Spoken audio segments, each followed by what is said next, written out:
details, but he expected everyone below him to be the same. Not stand in competition.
To coordinate artillery with infantry, and above all, relying on the bravery of his men to win battles and ordering them to pursue objectives that they were physically incapable of doing.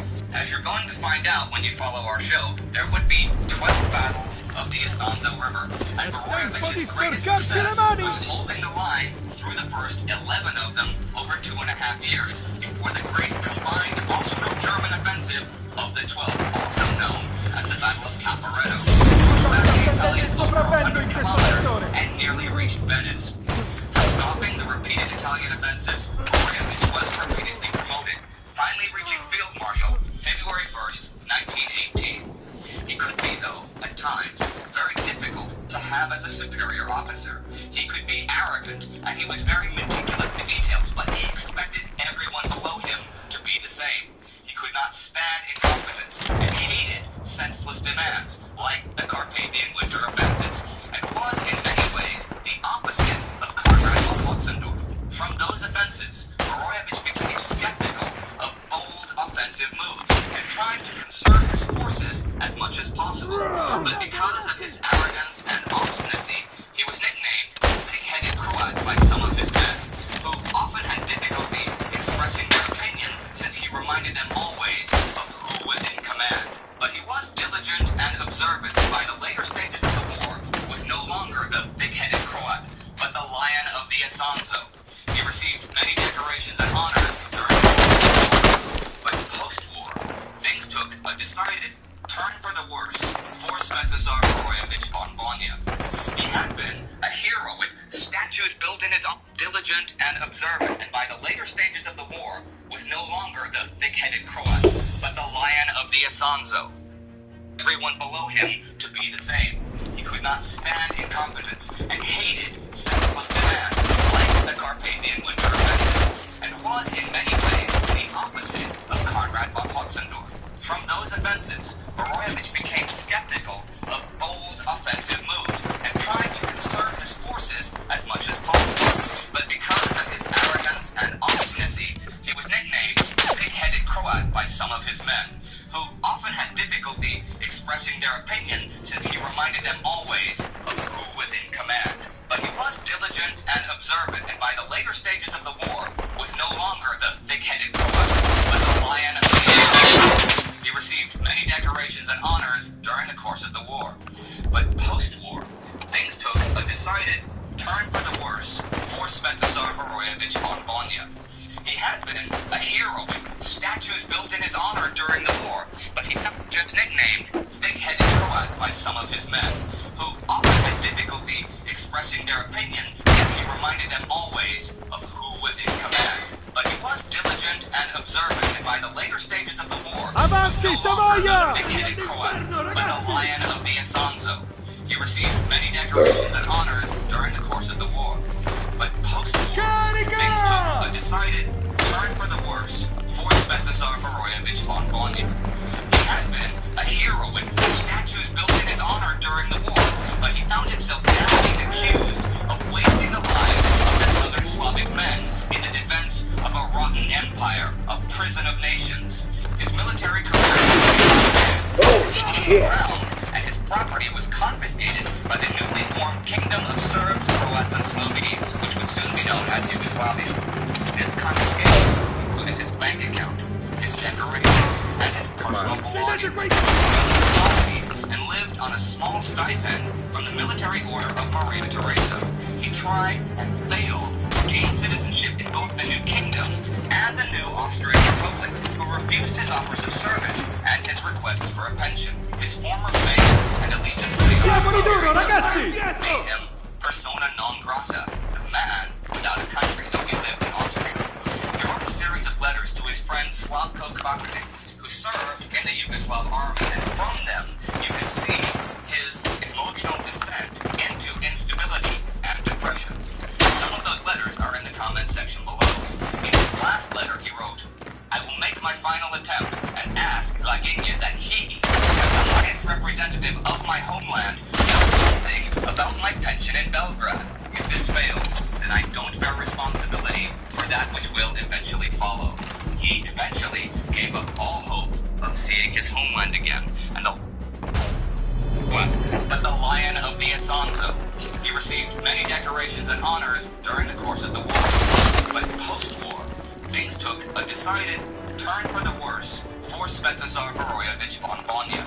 He had been a hero with statues built in his honor during the war, but he found himself now being accused of wasting the lives of the Southern Slavic men in the defense of a rotten empire, a prison of nations. His military career came to an end. His son drowned, and his property was confiscated by the newly formed Kingdom of Serbs, Croats, and Slovenes, which would soon be known as Yugoslavia. This confiscation included his bank account, his decorations, and his personal belongings. He fell into poverty and lived on a small stipend from the military order of Maria Theresa. He tried and failed to gain citizenship in both the new kingdom and the new Austrian Republic, who refused his offers of service and his requests for a pension. His former faith and allegiance to the Austro-Hungarian Empire made him persona non grata, a man without a country, though he lived in Austria. He wrote a series of letters to his friend Slavko Kvaternik, who served in the Yugoslav army, and from them you can see his emotional descent into instability and depression. Some of those letters are in the comment section below. In his last letter he wrote, "I will make my final attempt and ask Laginia that he, as the highest representative of my homeland, does something about my pension in Belgrade. If this fails, then I don't bear responsibility for that which will eventually follow." He eventually friend Slavko Kvaternik, who served in the Yugoslav army, and from them you can see his emotional descent into instability and depression. Some of those letters are in the comment section below. In his last letter he wrote, "I will make my final attempt and ask Laginia that he, as the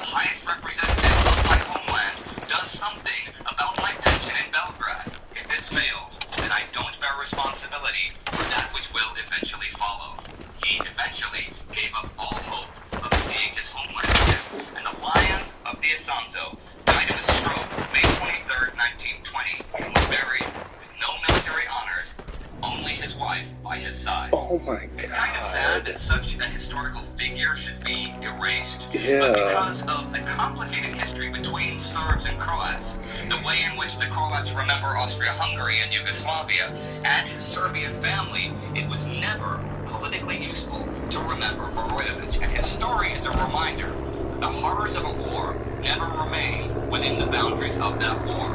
Its effects are long-lasting, and they don't think the Great War did kill Svetozar Borojevic von Vanya in the end.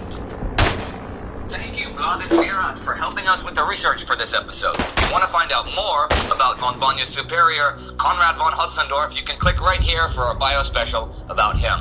And for more pictures from the Italian front, you can like us on Facebook and follow us on Instagram.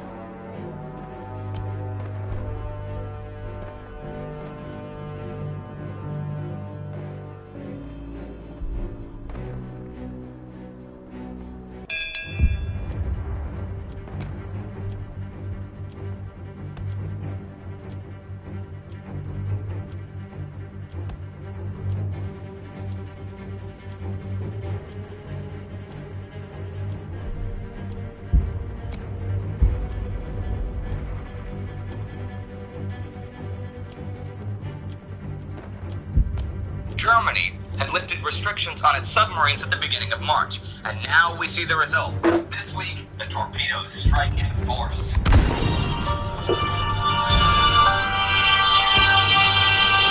I'm Indy Nidell. Welcome to the Great War. Last week, Germany declared war on Portugal. On the western front, the slaughter at Verdun continued unabated. In the Middle East, British relief forces were unable to break the Ottoman siege at Kut and free the men trapped there, and the Russians advanced in both Anatolia and Persia. Any more British relief expeditions that may try to relieve Kut will have their work cut out for them, because starting in mid-March on the Tigris, common floods of the European islands where the snow begins to melt, and the banks of the Tigris cannot handle the overflow. Since there are no jetties or anything, huge areas of land are submerged or become swamps, and military operations are basically impossible. Side note here, I read a report of a South African officer in the Cape Times that the flooded river also has sharks as far up as Korna. So the British relief forces really had their work cut out for them.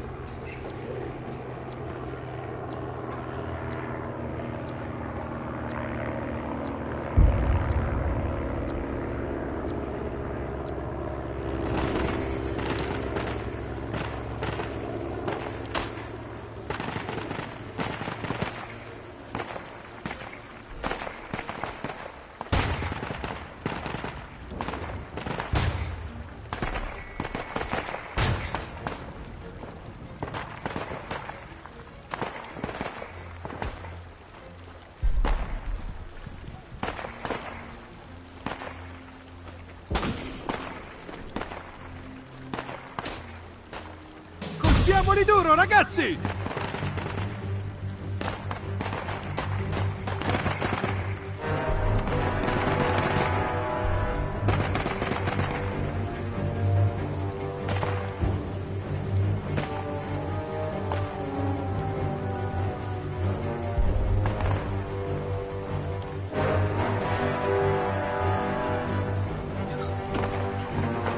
Of only 20 kilometers, while the Italian bombardment was, as it had been at all the other battles of the Isonzo, along the whole front from Mount Rombong to the Corso River.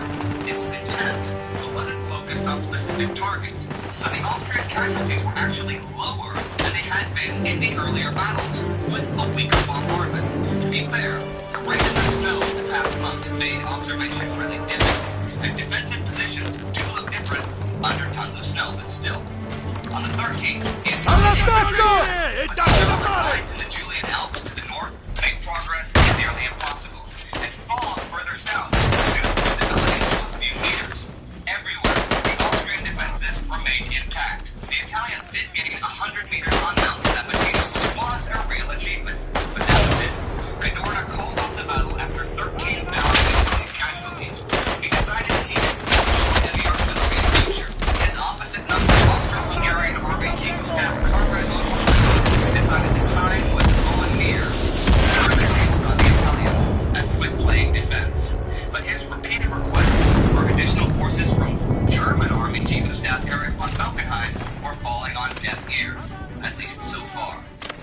speaking of Falkenhayn, I'll briefly mention the French defense at Verdun to round out the week, since the Battle of Verdun was Falkenhayn's baby. On the 11th, a German attack on Fort Vaux was repulsed, and on the 15th, 5 successive attacks on the fort failed. And just FYI, battle after 13,000 Italian casualties. He decided to need more heavy artillery in future. His opposite number, Austro-Hungarian Army Chief of Staff Conrad von Luxemburg, decided the time was drawing near to turn the tables on the Italians and quit playing defense. But his immediate request for additional forces from German Army Chief of Staff Erich von Falkenhayn were falling on deaf ears. And speaking of Falkenhayn, I'll briefly mention the French defense at Verdun to round out the week. The Battle of Verdun was Falkenhayn's baby. On the 11th, a German attack on Fort Vaux was repulsed, and on the 15th, 5 successive attacks on the fort failed. And just FYI, in the first 5 weeks of Verdun, German soldiers were killed at the rate of 1 every 45 seconds. French deaths were higher. So the week ends. Action in Libya and at sea. More carnage at Verdun, and the Italian front flaring into action. It's interesting to see that at this point, many nations seem to be heading for a every man for himself scenario. The Bulgarians not really interested in helping their allies in the field. Conrad demanding men to Falkenhayn for action in Italy, and Falkenhayn barely acknowledging Conrad while obsessing with his own plans for Verdun. The allies did seem a bit more coherent to me, holding each other out in this winter, at least until the pressure of Verdun, the French could maybe be relieved. We'll see what that cooperation will bring. Well, other than tens of thousands of corpses. That's 100% guaranteed.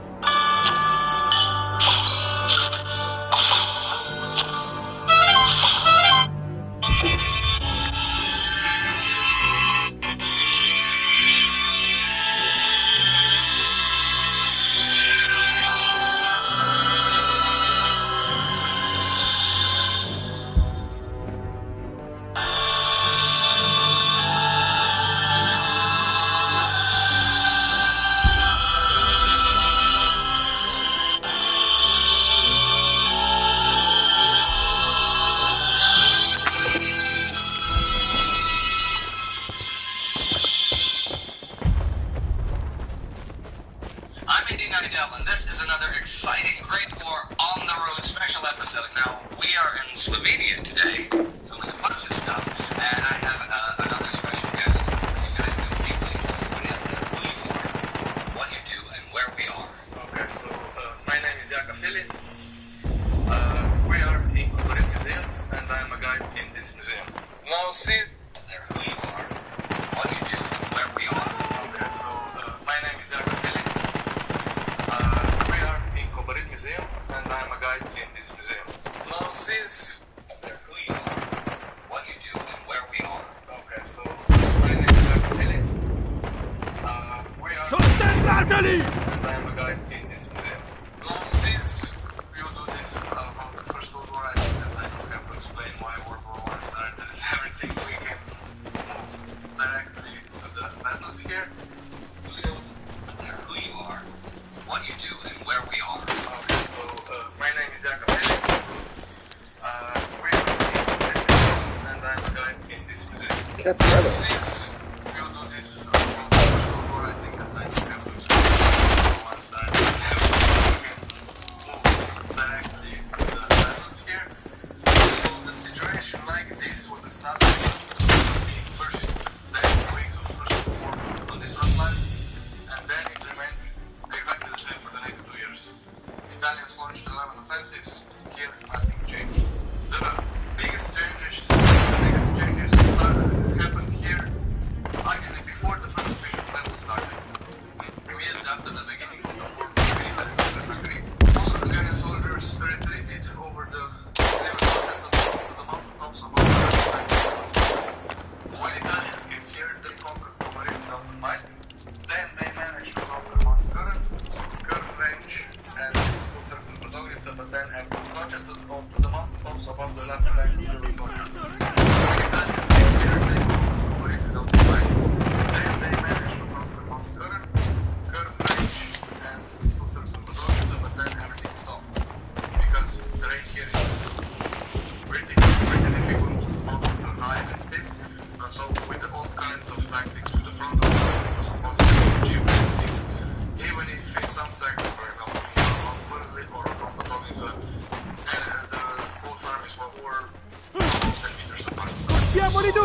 ragazzi! Avanti, Savoia!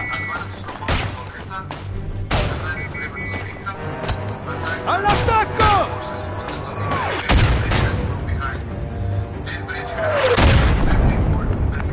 Avanti, Savoia!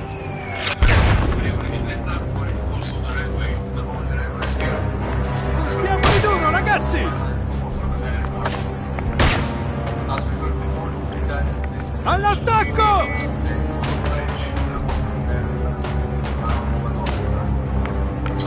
Avanti, Savoia! Colpiamoli duro, ragazzi! All'attacco!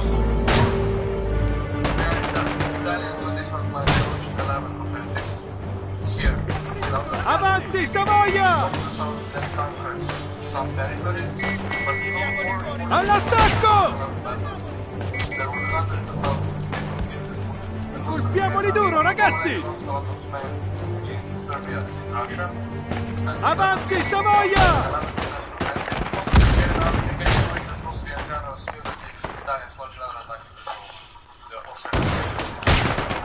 Bel colpo!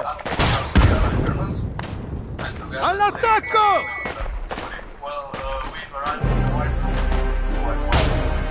Colpiamoli duro, ragazzi!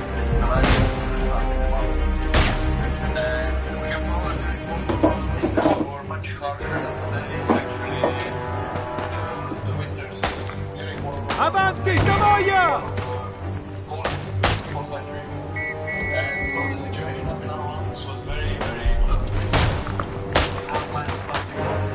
All'attacco!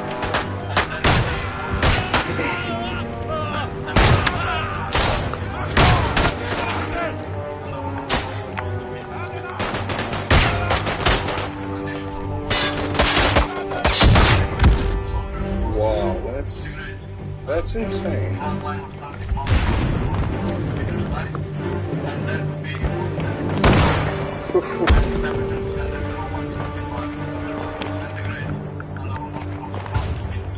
Avanti, Savoia!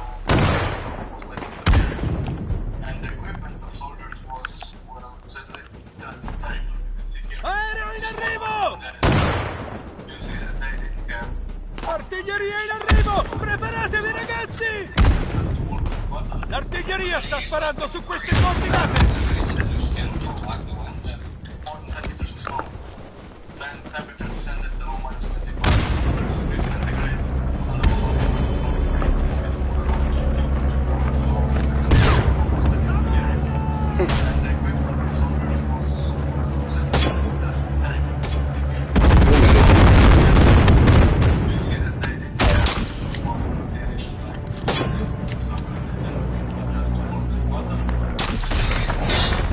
Colpiamoli duro, ragazzi!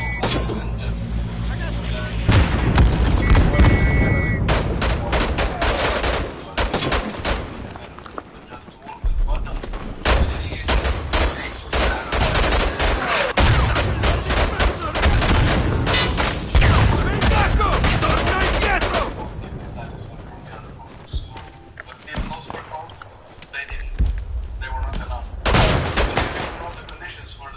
All'attacco!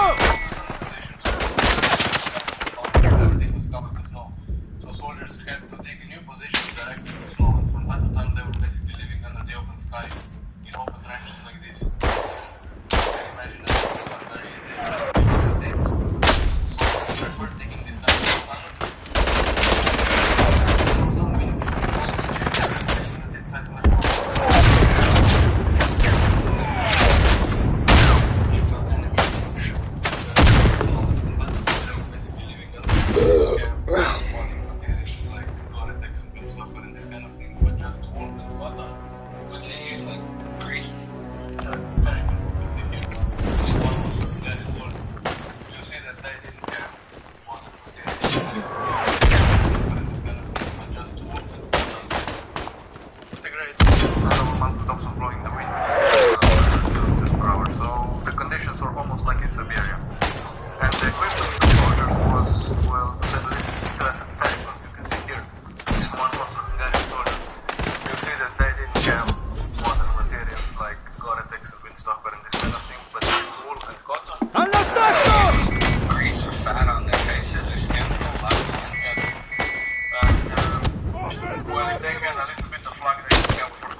Jeez, they were not allowed.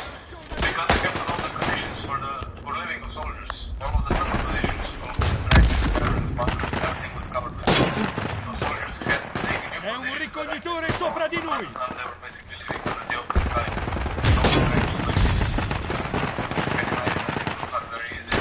Because of this, soldiers preferred digging these kind of snow tunnels. Because in those tunnels there was no wind chill. They had a bit inside, but outside. But those tunnels had one very big problem. If an enemy shell or hand grenade hit it, it collapses and soldiers remain stranded. Summer positions, all the trenches, caverns, bunkers, everything was covered in snow. The soldiers had to dig new positions direct into snow, and from time to time they were basically living under the open sky, in open trenches like this. You can imagine that it was not very easy. Because of this, soldiers preferred digging these kind of snow tunnels. Because in those tunnels there was no wind chill. They had a feeling that it was much warmer outside. But those tunnels had one very big problem. If an enemy shell or hand grenade hit it, it collapses it, and soldiers remain stranded under the snow. This also brings us to another Avanti, Savoia! avalanches, and a lot of those avalanches also play a role in these fights. Maschere! The conditions were so difficult that there were no better. Every winter claims thousands and thousands of human lives just because the soldiers were poorly equipped and because conditions were so severe. When the soldiers there was no wind chill, they had a bit of outside. But those tunnels had one very big problem. If an enemy shell or hand grenade hit it, it collapses and soldiers remain stranded under it. This also brings us to another very big problem of winter warfare. You can imagine that 10 meters of snow is very unstable, and so every winter there are lots of avalanches, and a lot of those avalanches also claimed a lot of human lives. The interesting thing is that during winter time soldiers didn't fight against each other. Uccidete quei maledetti Conditions were so bastardi! difficult that there were no battles during winter. But even so, every winter claimed thousands of human lives just because the soldiers were brave and because conditions were All'attacco! conditions were so difficult that there were no battles during winter. But even so, every winter claimed thousands of human lives just because the soldiers were very quick and because conditions were so severe. When the soldiers started to fight, they had to have enormous quantities of munitions. For example, at the beginning of World War I in 1914, Austro-Hungarian army every day used more than 6 million bullets, and this number just went up. Those quantities of munitions. For example, at the beginning of World War I in 1914, Austro-Hungarian army every day used more than 6 million bullets, and this number just went up. And so we calculated that during the war, every division, this means about 12,000 men, needed to have at least 200 tons of supplies every single day. And just in upper Central on the Italian side, there were at least 6 divisions. Thousands and thousands of tons of supplies had to be brought up from valleys up to the mountains every single day. And 200 tons of supplies every single day. Hungarian army every day used more than 6 million bullets. And this number just went up. And so we calculated that during the war, every division, this means about Artiglieria in arrivo! Preparatevi ragazzi! Dovete bombardare quella posizione! And just in upper Cengio Valley, just on the Italian side, there were at least 6 divisions. Thousands and thousands of tons of supplies had to be brought up from Avanti, Savoia! At the beginning of the war, it was very difficult because here were not even hiking traps, here was nothing. So soldiers first had to construct these simple military roads on which they were transporting supplies by mules into their own bags. But the supply roads were never done, so soldiers had to these kind of simple cable carts. Those cable carts, also always, they were very simple, made out of wood. They were pretty effective and they were used for transporting supplies, but also to transport wounded people and to transport cannons. And the interesting thing is that those roads and those roadways are still in way being used in one way because today if you go hiking in our mountains, basically hiking trails or military roads, you can still see today that those hiking trails Avanti, Savoia! are much wider and well maintained and they're not too steep. Those cable cars they don't exist anymore because they were dismantled. Dopo aver perso questa battaglia. But the local population collected everything to still useful. They're not too steep. Those Those cable cars, they don't exist anymore because they were dismantled after the war. But the local population collected everything that was still useful. They collected barbed wire for pastures, they collected scrap metal for selling, and it starts to build this kind of simple cable cars. Those cable cars, or ropeways, they were very simple, made out of wood, but they were pretty effective and they were used for transporting supplies, but also to transport wounded people and to transport cannons. And the interesting thing is that those roads and those cable ropeways are still in use in one way, because today if you go hiking in our mountains, basically all hiking trails are put on former military roads. You can still see today that those still in use in one way, because today if you go hiking in our mountains, basically all hiking trails are put on former military roads. You can still see today that those hiking trails once upon a time they were much wider and well maintained. They were very simple, made out of wood, but they were pretty effective and they were used for transporting supplies, but also to transport wounded people and to transport cannons. And the interesting thing is that those roads and those cable ropeways are still in use in one way, because today if you go hiking in our mountains, basically all hiking trails are put on former military roads. You can still see today that those hiking trails once upon a time they were much wider and well maintained, and they're not too steep. Those cable cars, they don't exist anymore because they were dismantled after the war. But the local population collected everything that was still useful. They collected barbed wire for pastures, they collected scrap metal for selling, and they also collected those cables. And even today, those small wooden bridges in Upper Socha Valley, some of them are still hanging on cables from World War I. So we may say that. And they also collected those cables. And even today, those small wooden bridges in Upper Socha Valley, some of them are still hanging on cables.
Was 100 times bigger than today, and the valley was full of soldiers, full of hospitals, full of warehouses, full of barracks, full of everything.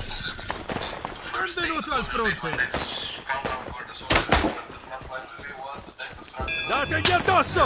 Ora!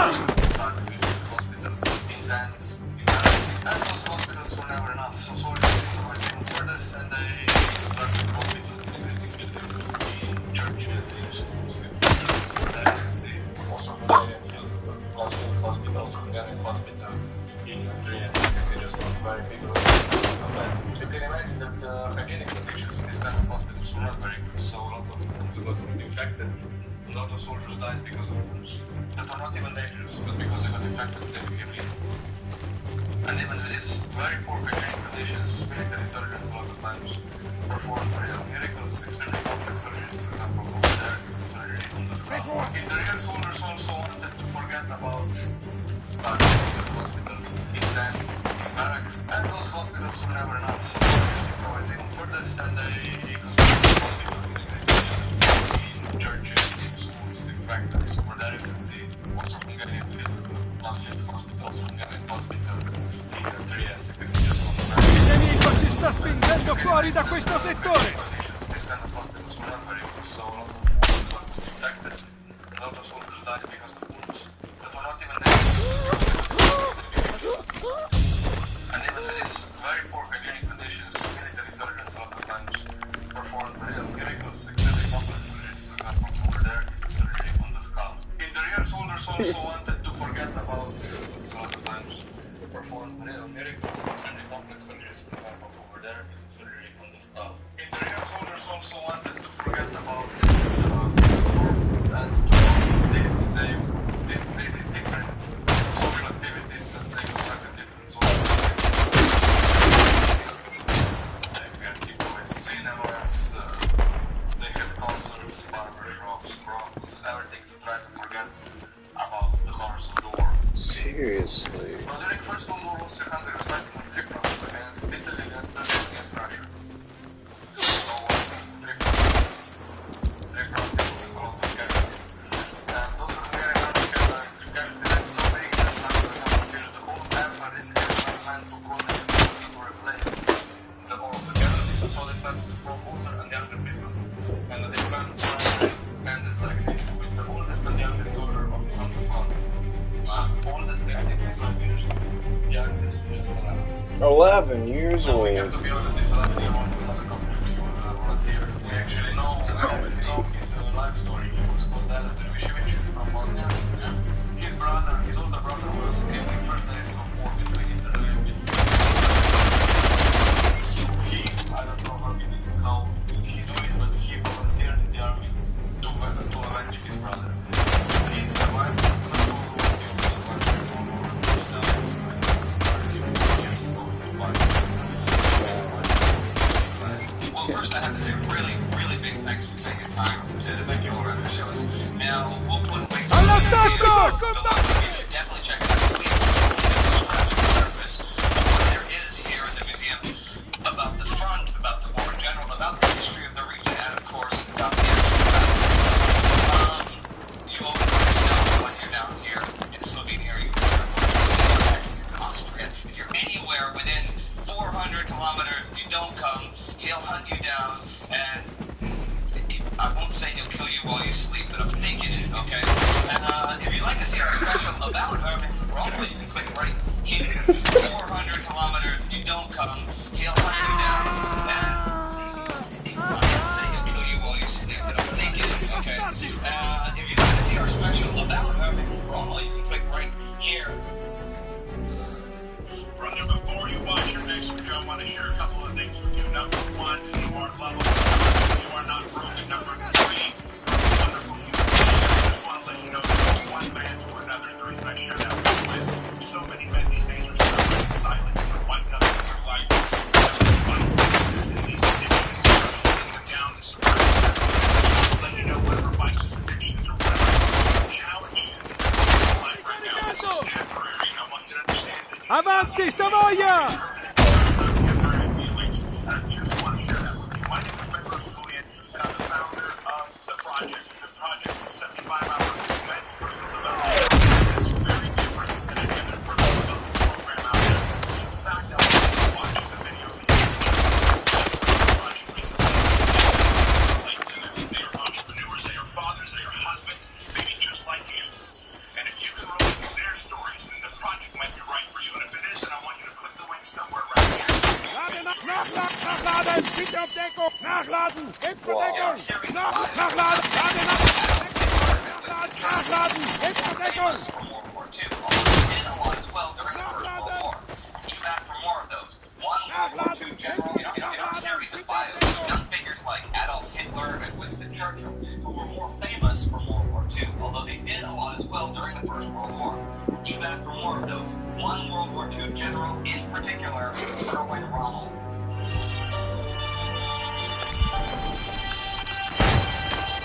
I'm Andy Nidell. Welcome to a Great War special episode of Who Did What in World War I.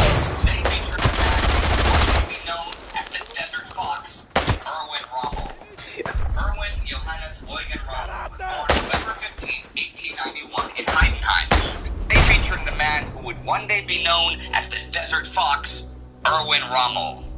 Erwin Johannes Eugen Rommel was born November 15, 1891 in Heidenheim, a small town in the German kingdom of Württemberg.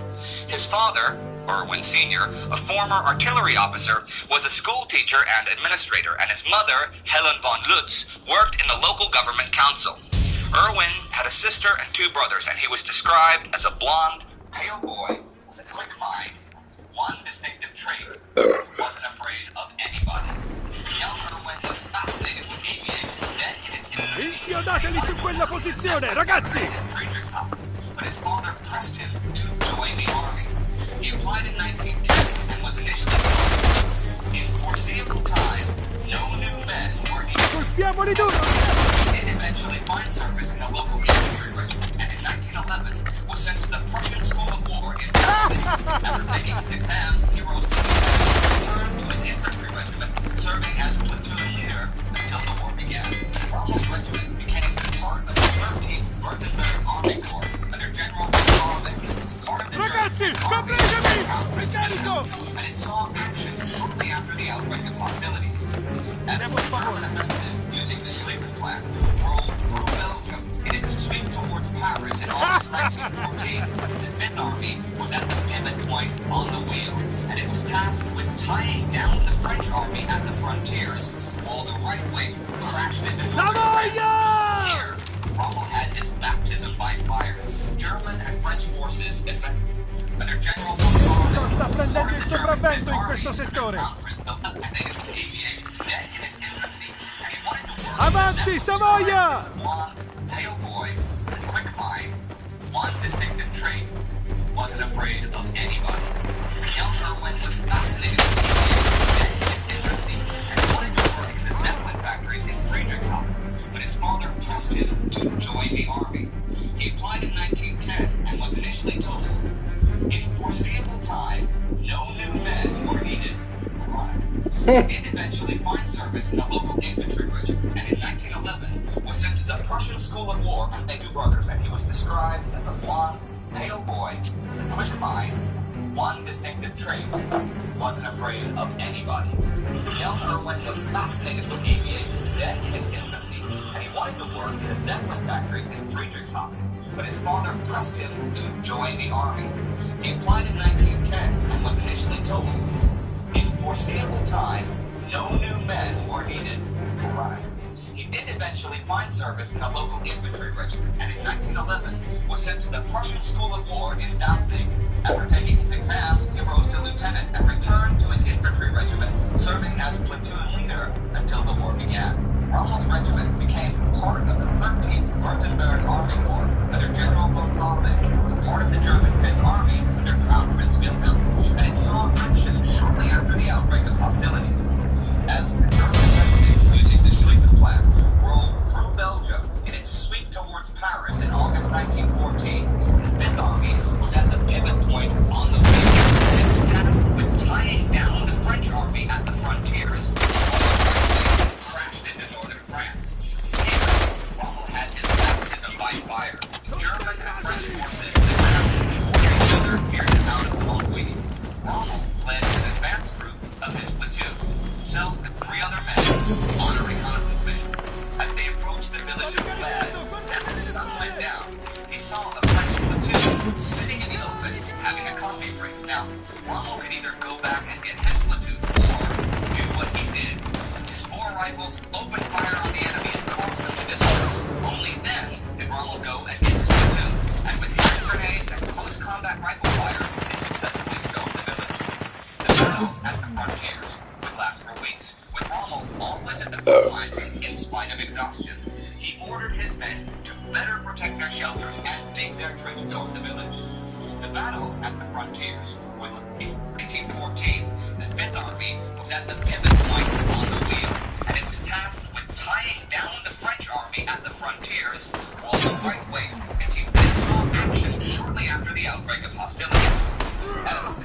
Under General von Fraubeck, but his father pressed him to join the army.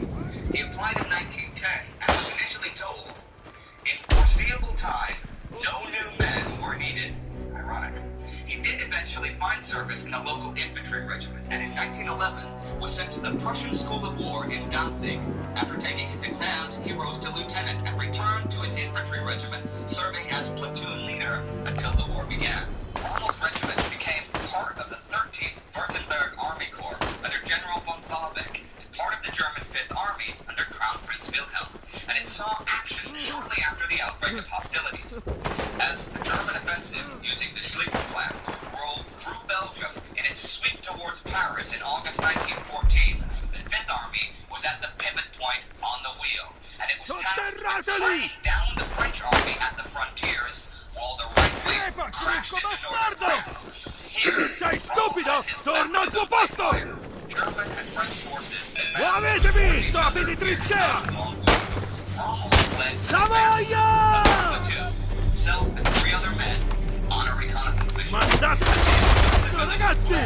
As the sun went down, he saw a French platoon sitting in the open, having a coffee break. Now, Rommel could either go back and get with tying down the French army at the frontiers, he could plan to roll through. He rose to lieutenant and returned to his infantry regiment, serving as platoon leader until the war began. Rommel's regiment became part of the 13th Württemberg Army Corps under General von Babeck, and part of the German 5th Army under Crown Prince Wilhelm, and it saw action shortly after the outbreak of hostilities.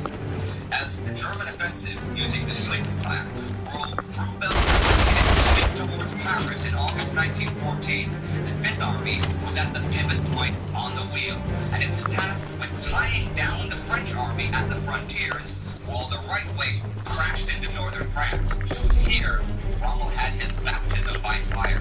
Stiamo perdendo questo settore! Avanti, dateci dentro! Town of Longwy.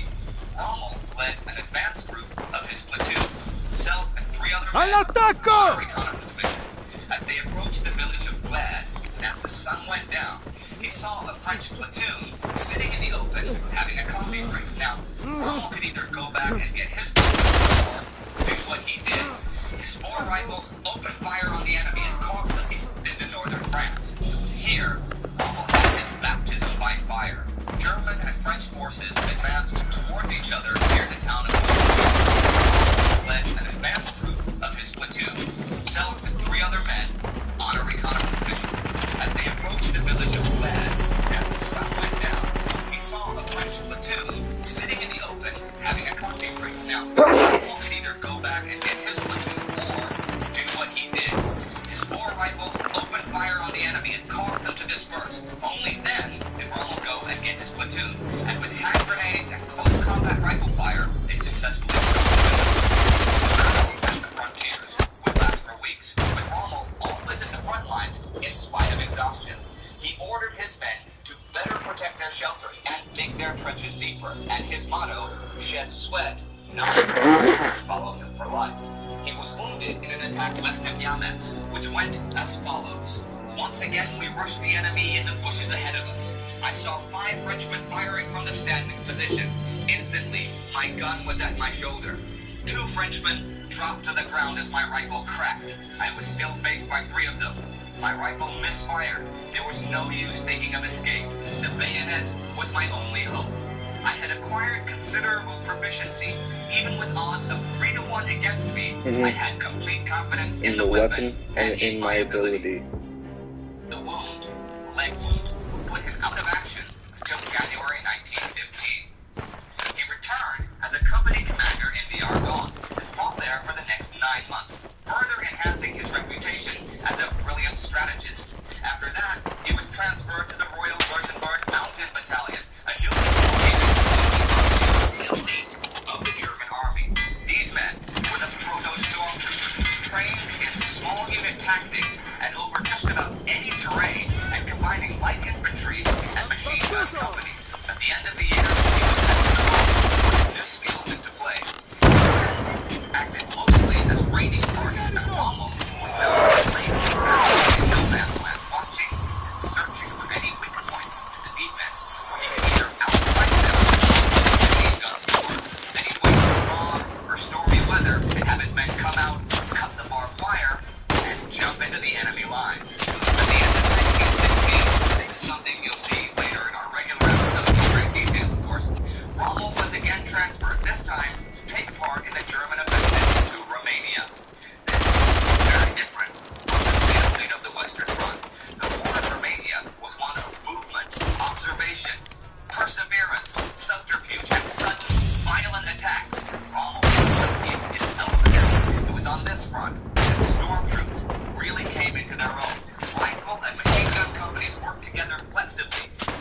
and machine gun companies worked together with subterfuge and sudden violent attacks. Rommel was in his element.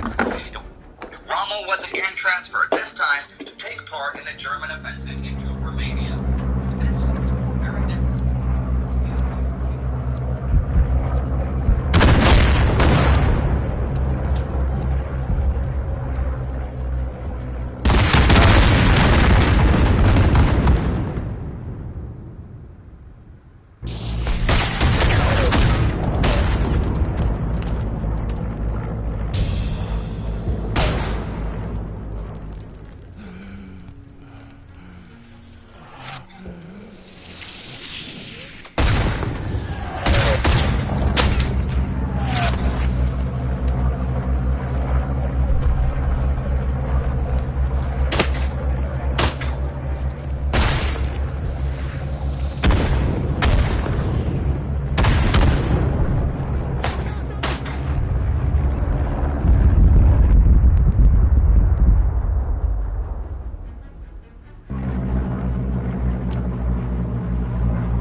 C'è vergogna nella sconfitta, ragazzi!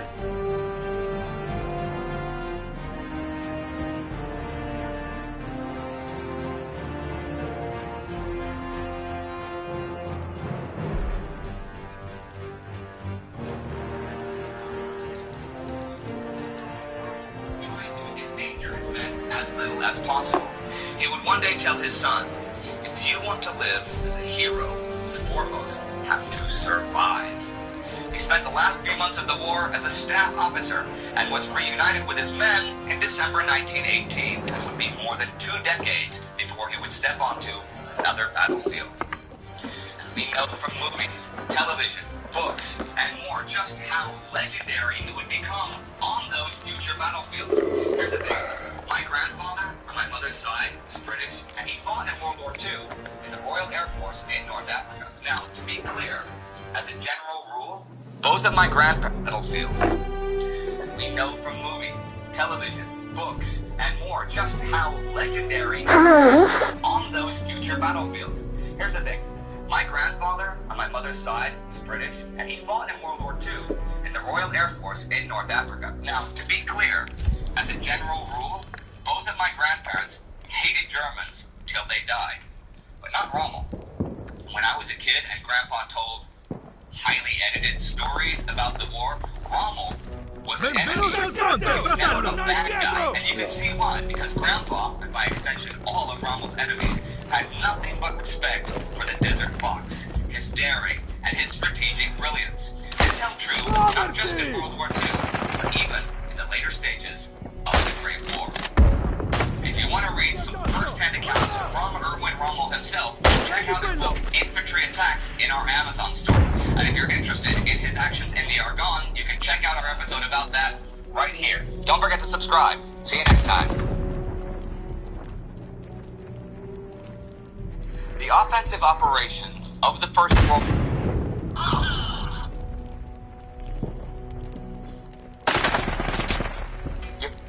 have to really believe in your battle plan to repeat it again and again. To give you the breakthrough victory you were after. Italian Army Chief of Staff Luigi Cadorna did just that because this week he launched the 9th Battle of the Isonzo River.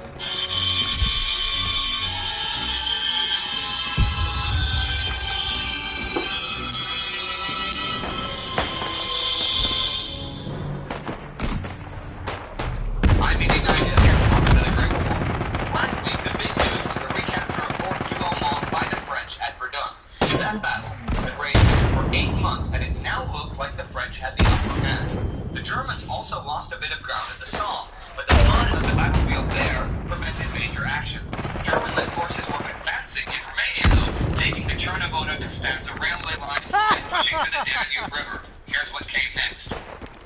New action on the Italian front.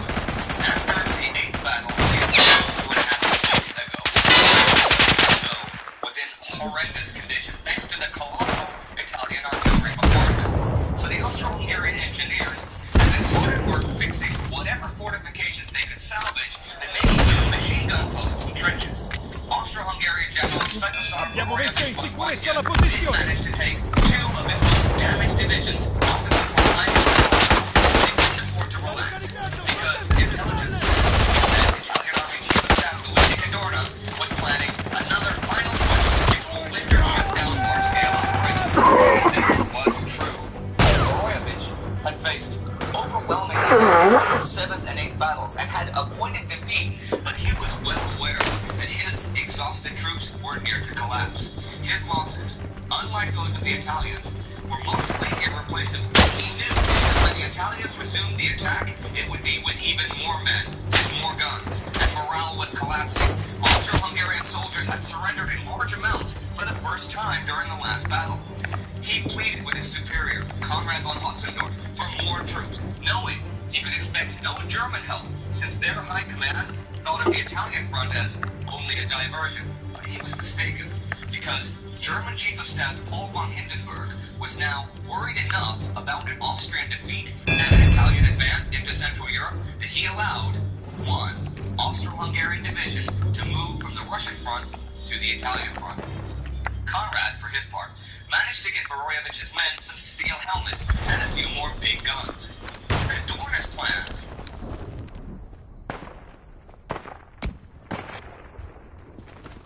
and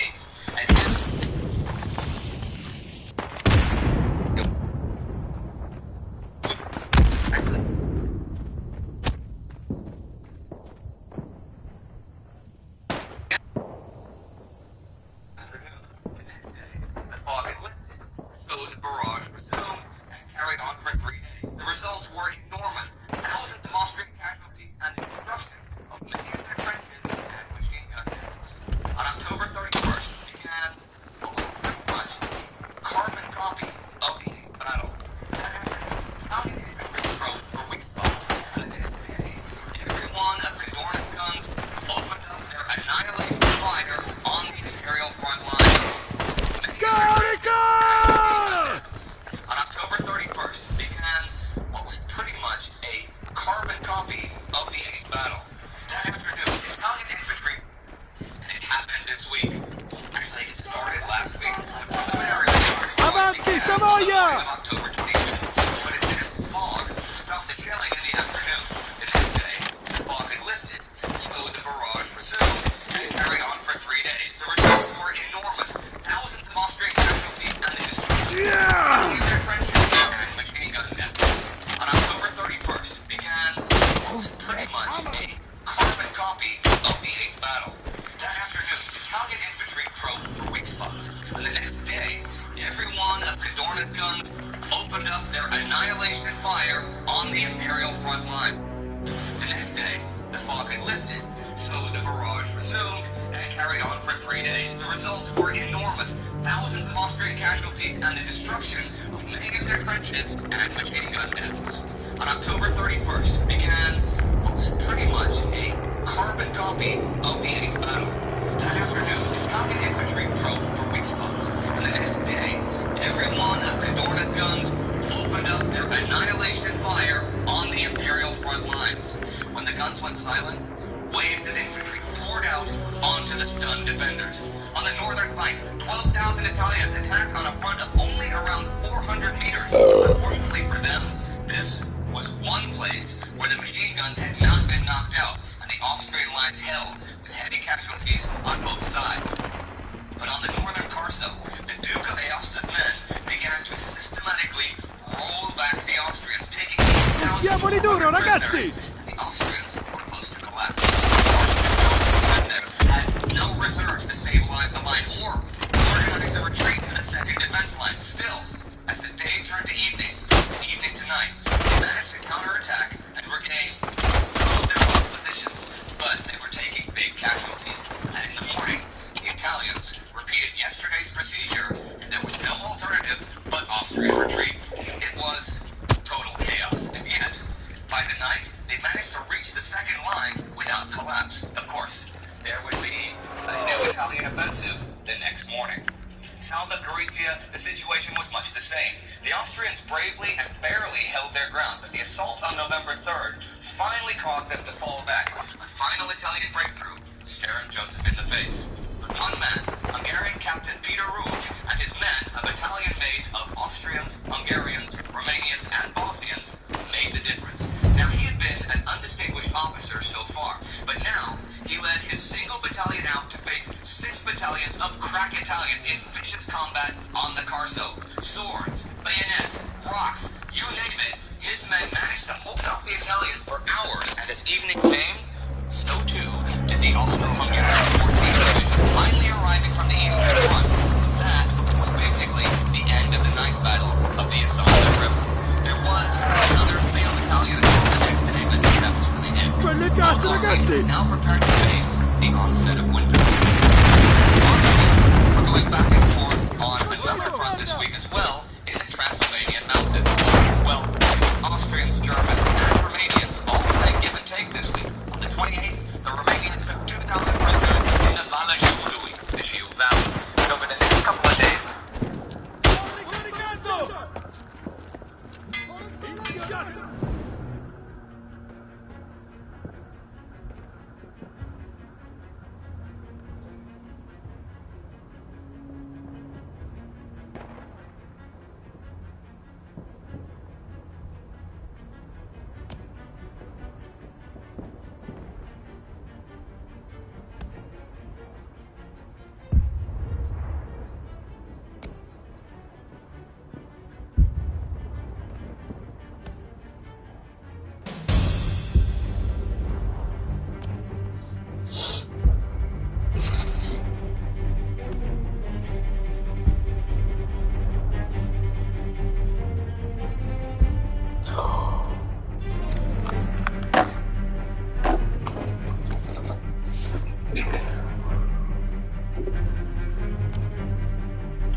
the fog had lifted. So the barrage resumed and carried on for 3 days. The results were enormous. Thousands of Austrian casualties and the destruction of many of their trenches and machine gun nests. On October 31st began what was pretty much a carbon copy of the 8th battle. That afternoon, Italian infantry probed for weak spots, and the next day, every one of Cadorna's guns opened up their annihilation fire on the Imperial front lines.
Italians in vicious combat on the Carso. Swords, bayonets, rocks, you name it.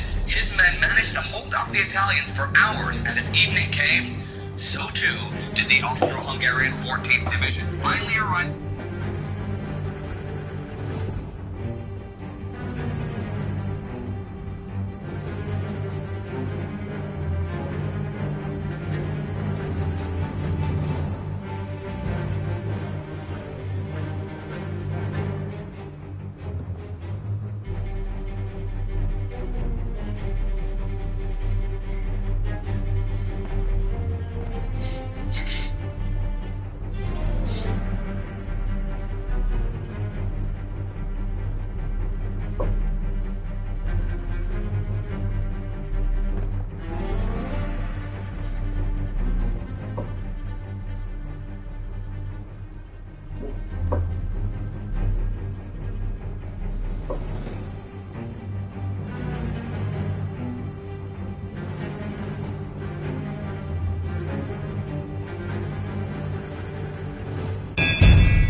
that bitch.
That is basically the end of the night battle of the Isonzo River. There was another failed Italian assault the next day, but that was really it.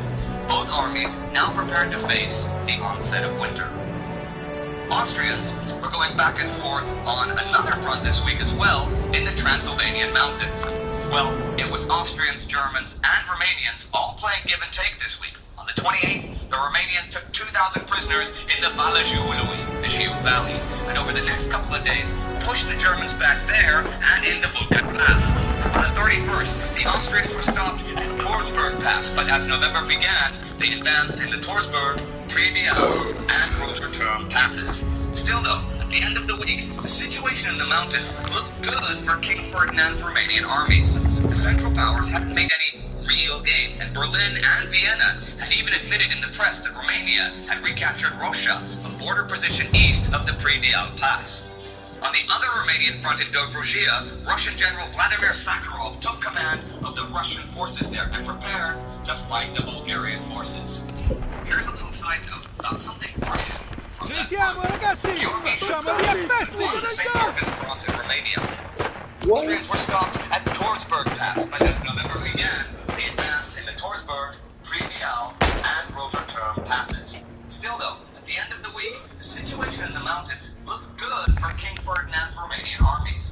The Central Powers hadn't made any real gains, and Berlin and Vienna had even admitted in the press that Romania had recaptured Roșia, a border position east of the Previal Pass. On the other Romanian front in Dobrogea, Russian General Vladimir Sakharov took command of the Russian forces there and prepared to fight the Bulgarian forces. Here's a little side note about something Russian. Georgy Zhukov, who won the St. George's Cross in Romania, was blown from a horse and his hearing was damaged. He was sent to hospital, but later wrote that he was delighted that he'd been posted to an active combat regiment. He would be chief of staff of the Soviet Army in World War II, led the counteroffensive at Stalingrad, and accepted the German surrender after the capture of Berlin. He would later be Soviet Minister of Defense. And another individual side note, because why not? Philosopher and logician Ludwig Wittgenstein, though pessimistic about his nation Austria-Hungary winning the war, gave the Austrian treasury £1 million crowns to buy a 12-inch howitzer. It was his income from the past 3 years. We also saw some action at sea this week, though really, Berlin. He would later be Soviet Minister of Defense. And another individual side note, because why not? Philosopher and logician Ludwig Wittgenstein, though pessimistic about his nation, Austria-Hungary, winning the war, gave the Austrian treasury £1 million to buy a 12-inch howitzer. This is his income from the past 3 years. We also saw some action at sea this week, though really there was action at sea every week. On the 28th, the Donaldson liner Marina was sunk by a sub with 6 Americans on board. On the 29th, the neutral Greek volunteer transport Alganiki was torpedoed. Observers wondered how long before these sinkings caused the United States to declare war on Germany. Also, U.S. President Woodrow buy a 12-inch howitzer. We also saw some action at sea this week, though really there was action at sea. On the 28th, the Donaldson liner Marina was sunk by a sub with 6 Americans. On the 29th, the neutral Greek volunteer transport Alganiki was torpedoed. Observers wondered how caused the United States to declare war on Germany. Also, U.S. President Woodrow Wilson, Cincinnati Chamber of Commerce, I believe that the business of neutrality is over. The danger of modern war leaves no state untouched. Damn. This is true because neutral Greece was certainly effective considering the 5-nation army was using Greece as a base of operations. That army had some success this week on the Macedonian front, repeatedly repulsing Bulgarian attacks in 28 and the British taking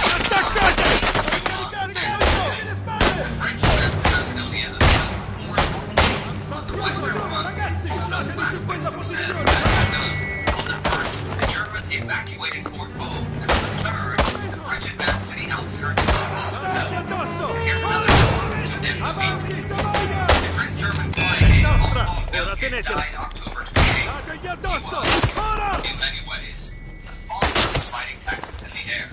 He died after a mid-air collision with fellow German ace in Böhmen. Böhmen and Belgium had, together with Manfred von Richthofen, future Red Baron, been in a dogfight with several British fighter planes at the time. And another week of war comes to an end. A battle beginning and ending on the Italians holding their own in the mountains, and the Bulgarians losing ground in the Balkans. The death of a German national hero, more deaths at sea, and perhaps pulled America closer to joining the war. I think it was pretty true what Wilson said. The nature of modern war leaves no state untouched. True for this war, at any rate. How could you avoid it? And what would happen afterwards? Well, we got some serious foreboding. And the Bulgarians losing ground in the Balkans. The death of a German national hero, more deaths at sea, and perhaps pulled America closer to joining the war. I think it was pretty true what Wilson said. The nature of modern war leaves no state untouched. True for this war, at any rate. How could you avoid it? And what would happen afterwards? Well, we got some serious foreboding this week when the Russian Army Censorship Bureau reported soldiers saying, after the war, I have to settle accounts with the internal enemy. Whatever your history teachers told you, this was not going to end well for anybody. If you want to find out more about the man who led the last big Russian offensive on the Eastern Front, click here for our episode about Alexei Brusilov. Our Patreon supporters of the week are Tom and Mary Bradley. Please support us on Patreon so we can continue doing what we love, talking about World War I. You can also support us by buying our merchandise. True story. Don't forget to subscribe. See you next time.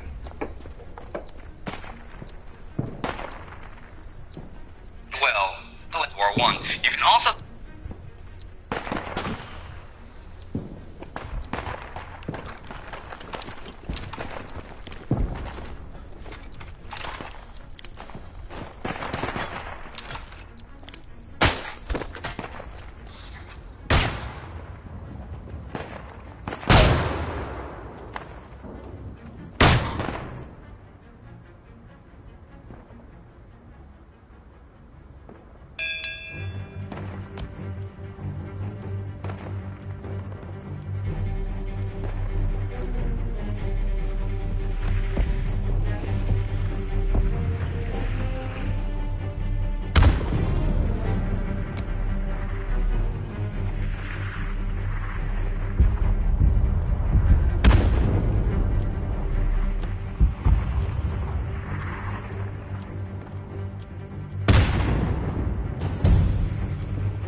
Oh, no.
Call Wallace movement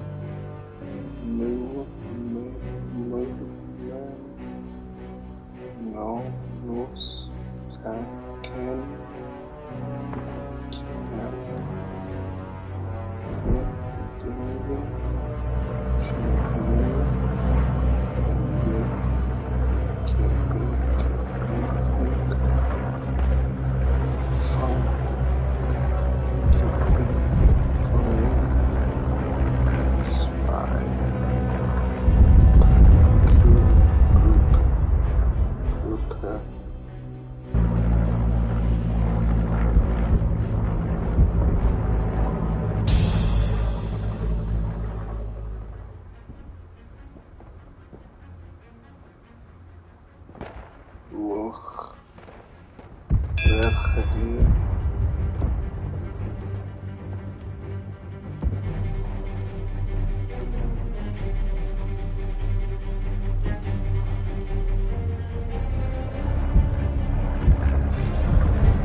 battle plan, to repeat it again and again when it repeatedly fails, to give you the breakthrough victory you're after. Italian Army Chief of Staff Luigi Cadorna did just that because this week he launched the 9th Battle of the Isonzo.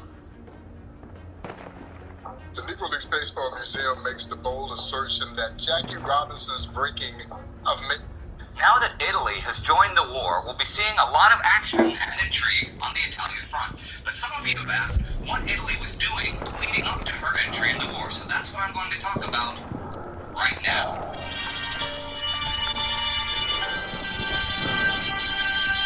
I'm Indy Nidell. Welcome to a Great War special episode about Italy and the events leading up to the Italian declaration of war. Italian history was a fairly new thing. In fact, Italy had only been unified as a single nation in 1861. Now, the geographic concept of Italy, from the Alps to the southern tip of the peninsula, was ancient, but Italy hadn't been unified since the fall of Rome over 1,500 years earlier. But 3 wars of unification, mostly against Austria-Hungary and with occasional French intervention, did the trick, and Italian patriots, led by Giuseppe Garibaldi, had their nation. However, there was still land that was seen as Italian that was not part of that union, notably some of the southern Alps and the port of Trieste that belonged to Austria-Hungary. And so the word that ultimately guided Italy's entry into the war was irredentism, redemption of Italian territory. Now, if we take a look at Italy in 1914, its population was around 35 million, making it the 6th largest European nation. But Italy was poor and mostly agricultural, and compared to the other large nations of Europe, was undeveloped. The per capita income, for example, was only half that of France's, and illiteracy was high. On top of this, Italy produced little steel and was dependent on British coal, and was not even independent in terms of food supplies, relying on imported wheat to survive. Also, even though Italy may be unified as a nation, there was no real sense of nationhood among large parts of the population or even ethnic unity. In terms of just language, a Venetian and a Sicilian could not understand each other. The Italian language was the dialect of Florence and was widely, or even ethnic unity. In terms of just language, a Venetian and a Sicilian could not understand each other. The Italian language was the dialect of Florence and was widely spoken only among the elite. The unification had also not brought forth the much hope could not understand each other. As a nation, there was no real sense of nationhood among large parts of the population or even ethnic unity. In terms of just language, a Venetian and a Sicilian could not understand each other. The Italian language was the dialect of Florence and was widely spoken only among the elite. The unification had also not brought forth the much hoped for social revolution. Power was concentrated among landowners and industrialists, which fostered resentment and political turmoil. Indeed, quote from post-unification went like this: "Now we have made Italy, we still have to make the Italians," which fostered resentment and political turmoil. Indeed, quote from post-unification went like this: "Now we have made Italy, we still have to make the Italians." In terms of political structure, Italy was a constitutional monarchy, with Major Emmanuel III sitting on the throne as he would until after the Second World War. This era was politically dominated, though, by Prime Minister Giovanni Giolitti. In fact, the period from 1901 to 1914 is called the Giolitti era. He was a master of transformismo, which was the art of isolating the extreme right and extreme left wings in politics and making a centrist coalition. He was a liberal who passed a series of progressive social reforms that improved the general standard of living, but he was no longer prime minister when the war broke out. He had been replaced in early 1914 by conservative Antonio Salandra. Now, Giolitti had been hated by a lot of the extremists, especially those who were for irredentism. They considered him petit bourgeois and thought his ideas were small and lacking substance. I should point out that there were a lot of extremists in Italy, and the radical movements there were more violent than most others throughout Europe. Even in the arts, if you look at futurists like sculptor Umberto Boccioni or the poet Gabriele D'Annunzio, you see people that were national heroes, extolling the virtues of everything modern: cars, guns, speed, flight, and ultra-nationalist ideas of war like this: "We want to glorify war, the only hygiene for the world. Militarism, patriotism, beautiful ideas to die for." Italy had actually been trying itself out on the everything modern: cars, guns, speed, flight, in Italy, and the radical movements there were more violent than most others throughout Europe. Even in the arts, if you look at futurists like sculptor Umberto Boccioni or the poet Gabriele D'Annunzio, you see people that were national heroes, extolling the virtues of everything modern: cars, guns, speed. Ideas were small and lacking substance. I should point out that there were a lot of extremists in Italy, and the radical movements there were more violent than most others throughout Europe. Even in the arts, if you look at futurists like sculptor Umberto Boccioni or the poet Gabriele D'Annunzio, you see people that were national heroes, extolling the virtues of everything modern: cars, guns, speed, flight, and ultra-nationalist ideas of extremists in Italy, and the radical movements there were more violent than most others throughout Europe. Even in the arts, if you look at futurists like sculptor Umberto Boccioni or the poet Gabriele D'Annunzio, you see people that were national heroes, extolling the virtues of everything modern: cars, guns, speed, flight. The poet Gabriele D'Annunzio, you see people that were national heroes, extolling the virtues of everything modern: cars, guns, speed, flight, and ultra-nationalist ideas of war like this: "We want to glorify war, the only hygiene for the world. Militarism, patriotism, beautiful ideas to die for." Italy had acted and making us against Austria-Hungary, and with occasional French intervention did the trick, and Italian patriots, led by Giuseppe Garibaldi, had their nation. However, there was still land that was seen as Italian that was not part of that union, notably some of the southern Alps and the port of Trieste that belonged to Austria-Hungary. And so the word that ultimately guided Italy's entry into the war was irredentism, redemption, redemption of Italian territory. Now, if we take a look at Italy in 1914, its population was around 35 million, making it the 6th largest European nation. But Italy was poor and mostly agricultural, and compared to the other large nations of Europe, was undeveloped. The per capita income, for example, was only half that of France's, and illiteracy was high. On top of this, Italy produced little steel, and was dependent on British coal, and was not even independent in terms of food supplies, relying on imported wheat to survive. Also, even though Italy may be unified as a nation, there was no real sense of nationhood among large parts of the population, or even ethnic unity. In terms of just language, a Venetian and a Sicilian could not understand each other. The Italian language was the dialect of Florence, and was widely spoken only among the elite. The unification had also not brought forth the much-hoped-for social revolution, and power was concentrated among landowners and industrialists, which fostered resentment and political turmoil. Indeed, a quote from post-unification went like this: "Now we have made Italy, we still have to make the Italians." In terms of political structure, Italy was a constitutional monarchy, with Victor Emmanuel III sitting on the throne, as he would until after the Second World War. This era was politically dominated, though, by Prime Minister Giovanni Giolitti. In fact, the period from 1901 to 1914 is called the Giolitti era. He was a master of transformismo, which was the art of isolating the extreme right and extreme left wings in politics and making a centrist coalition. He was a liberal who passed a series of progressive social reforms that improved the general standard of living, but he was no longer prime minister when the war broke out. He'd been replaced in early 1914 by conservative Antonio Salandra. Now, Giolitti had been hated by a lot of the extremists, especially those who were for irredentism. They considered him petit bourgeois and thought his ideas were small and lacking substance. I should point out that there were a lot of extremists in Italy, and the radical movements there were more violent than most others throughout Europe.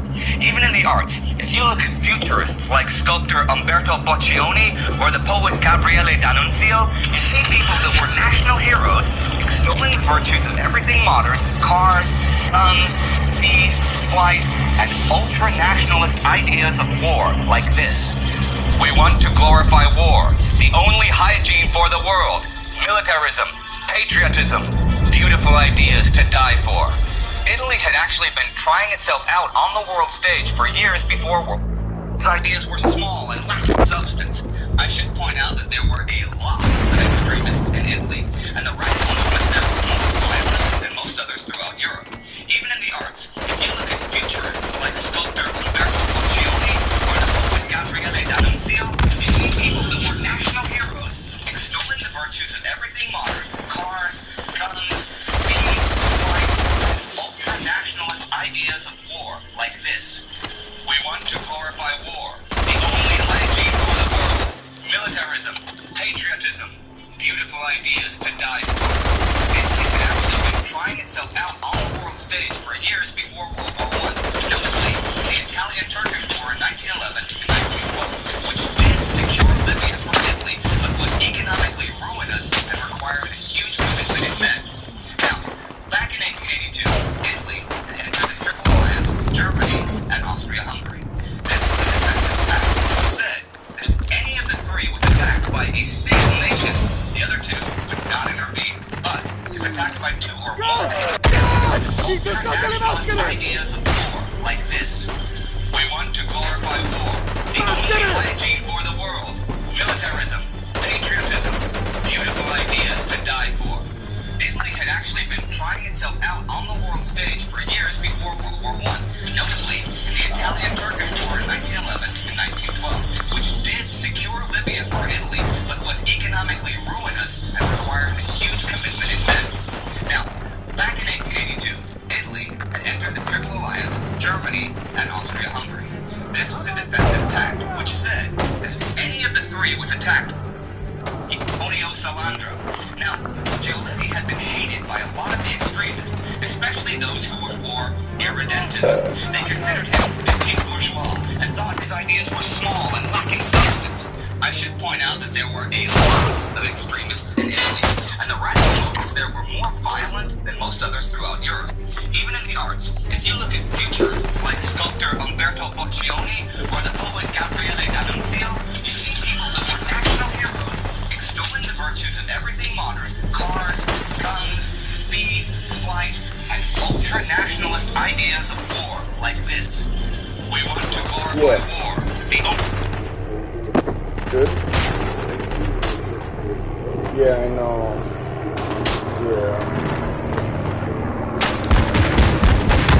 Yeah, I'm doing good. Yeah, I'm doing fine. Only hygiene for the world. Militarism, patriotism, beautiful ideas to die for. Italy had actually been trying itself out on the world stage for years before World War I, notably in the Italian-Turkish War in 1911 and 1912, which did secure Libya for Italy, but was economically ruinous and required a huge commitment in men. Now, back in 1882, Italy had Germany and Austria-Hungary. This was a defensive pact, which said that if any of the countries attacked the nation, the other two would not intervene, but if attacked by two or more, then they would defend each other. It was originally due to expire July 8, 1914, but was renewed in 1912 with the addition of Article 7. This article quotes, guaranteed both signatories, in this case Italy and Austria-Hungary, guaranteed both signatories compensation should either make a permanent or temporary gain of territory in the Balkans, end quote. So this is really important. In July 1914, a couple of weeks after Franz Ferdinand's assassination, Italy's foreign minister warned Austria that if Austria went to war against Serbia, Italy demanded compensation. Other Article 7. Austria said that they had no territorial ambitions, but then issued the ultimatum to Serbia without informing Italy. And the Italian government felt that Austria was breaking the terms of the article and decided on strict neutrality. Thus, Italy was exempt from its obligations. And that was it.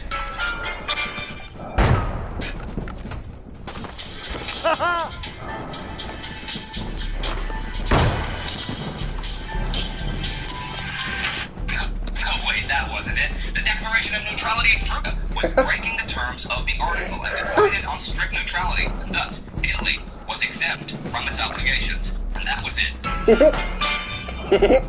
No, wait, that wasn't it. The Declaration of Neutrality threw the public into turmoil. First, right, Italy was exempt from its obligations.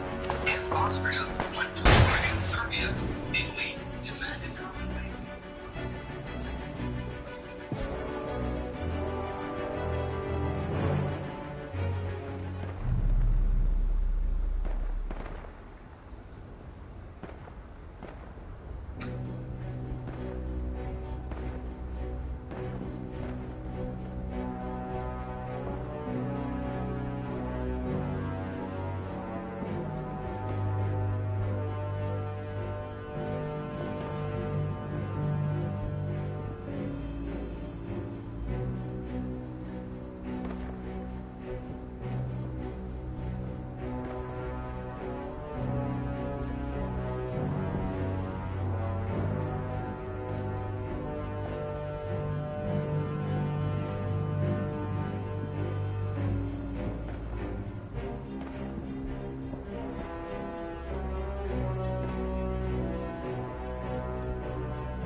the seventh battle of the Isonzo River, that front, the Italian front, had suddenly... It's almost monotonous, but here goes. After the seventh battle of the Isonzo River, that front, the Italian front, had